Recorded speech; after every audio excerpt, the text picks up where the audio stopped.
टेंभूर घाटातील साई चिंतामणी गोविंदा पथकाचा 6 थरांचा थरार, यंदा 7 थर रचण्यासाठी पथक सज्ज.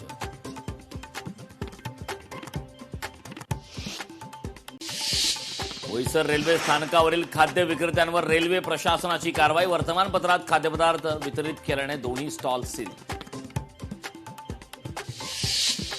राज्यातील कंत्राटदारांची 80,000 कोटीहून अधिक थकबाकी न मिळाल्यास आंदोलन करू, महाराष्ट्र राज्य कंत्राटी महासंघाचा इशारा. बोगस बियाणांमुळे शेतकऱ्यांवर 6.5 एकर शेत पडीत ठेवण्याची वेळ. यवतमाळमध्ये बियाणांच्या निकृष्टतेमुळे आर्थिक नुकसान झाल्याची शेतकऱ्यांकडून खंत.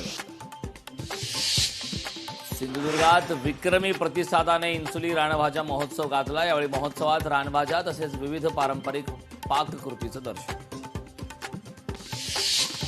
विद्यार्थ्यांनी शाडू मातीपासून साकारले पर्यावरणपूरक गणराय. वाशिमच्या मंत्री पार्क गणेशोत्सव मंडळातर्फे निःशुल्क कार्यशाळेचं आयोजन.